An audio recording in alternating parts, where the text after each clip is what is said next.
Hello, my name is Robbie. Can you tell me your full name, please?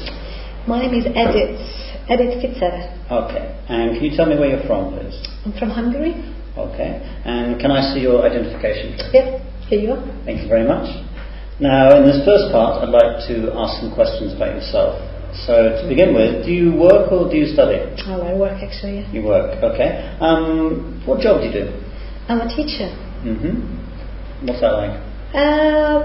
I like it. I enjoy it. I'm a very passionate teacher, I believe. Okay.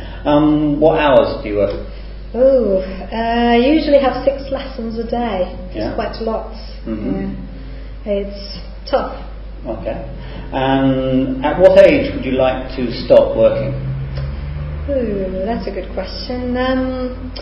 Probably 55. Yeah? I'd say, yeah. Why at that age? I don't want to be too old and still working, and I still want to do things when I retire, some interesting things, some exciting things. Right then, I'd like to move on to talk about taking photographs. Okay.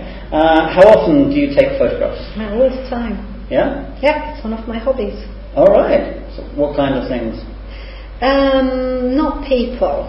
Because it's very difficult to take photographs of people. They always act on photographs, and I like natural things. Okay. So just things, nature. I love nature, or anything that I see in the street.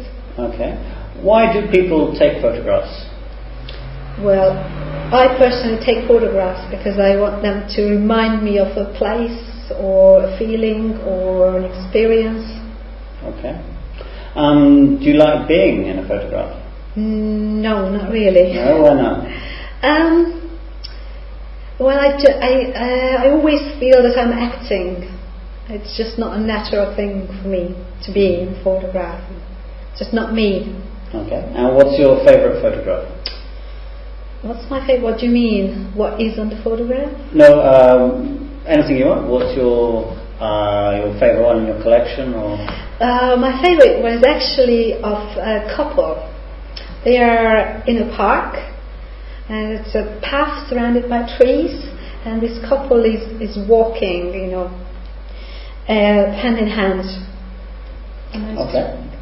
Right then, I'd like to move on to talk about sleep. Okay. How many hours a night do you sleep? Well, I try to sleep at least 8 hours a day or a night. Okay. How many hours sleep a night do you think people need? I think probably 7 hours. I would say 6 hours is too little. Okay. Do you ever find it difficult to fall asleep? Usually I don't. Sometimes when I'm really stressed or I'm doing a stressful job, then yes, I do find it difficult because my mind is active. Okay. Do you think it's a good idea to have a short sleep during the day? Not for me, because then I can't sleep at night. Yeah? I find that every time I have a nap in the afternoon, I can't sleep at night. Okay. And other people?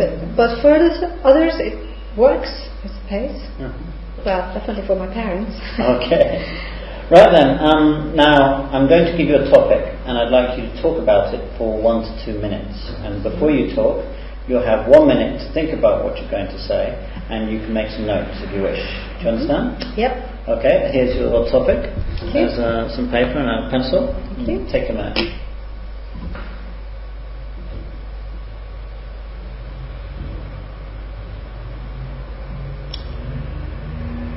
Okay. Okay, right, great. Yeah. You've only got 1 or 2 minutes, so don't worry if I stop you in the middle. Okay. And can you start talking, please? Okay. Well, my most memorable journey was a journey in Transylvania, actually. It was something special for me because there are lots of Hungarians living there, and yet it's not part of Hungary. It was interesting to see how they keep their identity as Hungarians.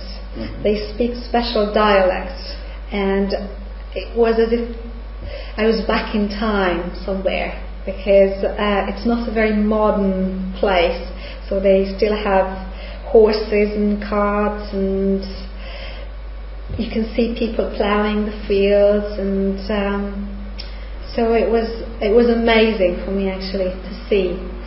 And they just looked so original. Even their language was so original. Ours in Hungary is so sophisticated compared to that. I was there for about 4 days. Yeah, I heard a lot about it from others who'd been there, and I wanted to see it for myself. And I just loved it. I loved it. I found the people very friendly, very genuine. I loved the countryside, the mountains, the peace of the place and the quietness, and the rivers, and just all together. It was a fantastic experience. Okay, thank you. Would you like to do this journey again sometime, you think? Yes, I think so. I'd love to go back again. Yeah, okay. Right then, I'd like to move on and ask you some more questions generally related to this subject. To begin with, I'd like to talk about changes in travelling. So first of all, what's the best way to travel around your country?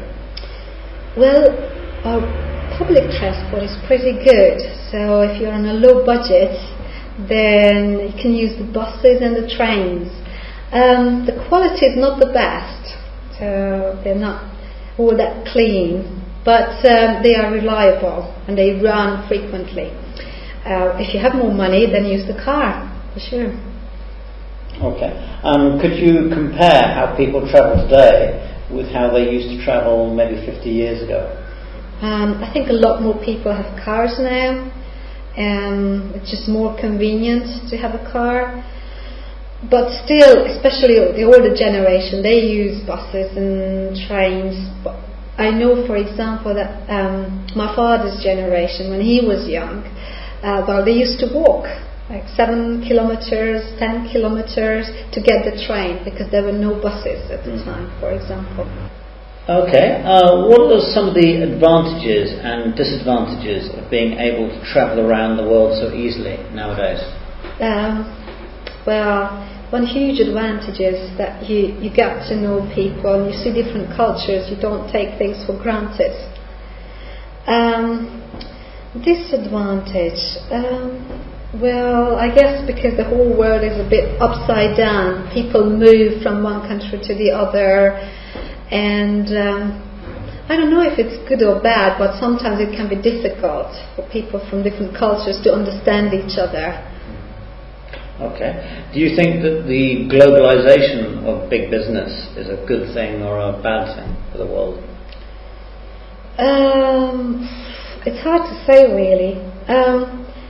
I don't think it is a good thing. I don't know why, but it's just sad to see all the little businesses closing down. You know, that friendliness is gone, and you have these huge places, huge companies, huge supermarkets. Everything is huge and impersonal.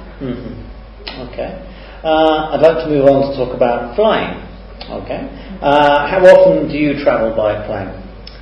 Well, quite often actually, because I'm living in a different country at the moment, so I go back home from time to time to visit family. Okay. Do you think that flying is justified when you take into account how much pollution it produces?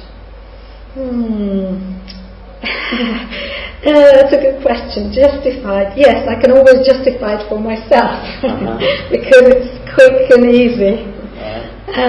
But when you think about the pollution, it might not be the best.